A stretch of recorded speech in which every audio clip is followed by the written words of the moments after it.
Bueno, gaur hemen gaoz, betiko modura gure seme-alaba babestuak izateko, gure seme-alaba dauden institutoan babes neurriak kanpotik jasotzen dugun radiazio elektromagnetikoagatik babesteko.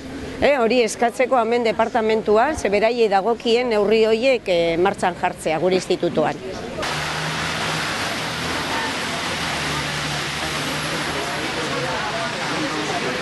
Guri joan den Gabon inguruan esan ziguten jarriko zirela gure institutuan ere babes neurriak.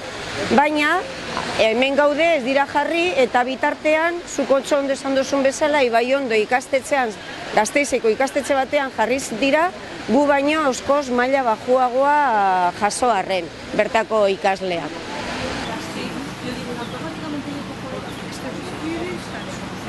Zeferino maestru izan da, joan den astean etorri zana Madriletik, berak dauko oso kurrikulum zabala, aditua da gai honetan, zuzendaria da bioelektromagnetismo instituto batekoa, bertako unibertsitatekoa, eta momentu honetan ikuste dut estatu mailan gehien dakiena dela gai honen inguruan. Berak, eman zigun hitzaldian, oso era didaktikoan azaldu zigun danoi zer dan erradiazio elektromagnetikoa, eta erradiazio elektromagnetiko honek gorputzean, giza gorputzean dituen eraginak. Eragin horiek zein mailetatik aurrera ikus daitezke laborategian, ondorioak ikus daitezke eta nolabait ondorio horiek zeintzuk diren, eta gaixotasun nahiko larriak aipatu zituen, leuzemia esateko. Beste batzuk ere baziren, adibidez lo egiteko zailtasuna, konzentratzeko zailtasuna, eta beste hainbat gauza. Bera etorri zen guk ekarrita Solokoetxe elkarteko guraso elkarteak eta baita ere auzo elkarteak ere, Bihotzan auzo elkarteak ere ekarri genuen, danon artean. Neurketa horien emaitzak izan dira orain arte jaso izan ditugunen antzekoak.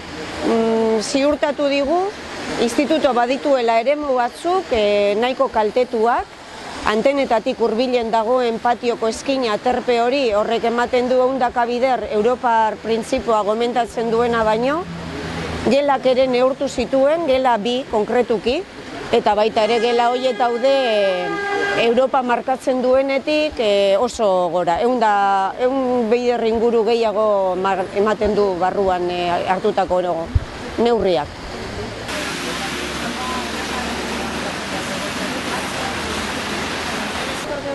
Jarraipen batzorde hori eten egin dute Bilboko udaletxekoek, orain dela hilabete bat inguru bertan udaletxearen aurrean bildu ginen, konzentrazio bat deitu genuen, eta horren ostean deituak izan ginen guri adierazteko bertan bera gelditzen zala komisio hori, beraien momentu honetan ikusten dutela gaia alde teknikotik politikoen esku dagoela momentu honetan, eta beraiek ezin dutela besterik egin honen inguruan, eta bertan bera gelditu zen. Beraz, momentu honetan ez daukagu erakundeen aldetik jaso izan dugun erantzuna izan da guztiz eskorra. Lehenengo bai zerbait egingo dugu, baina momentua heldu denean bertan bera gelditu da dana. Ezetza baino ez dugu jaso.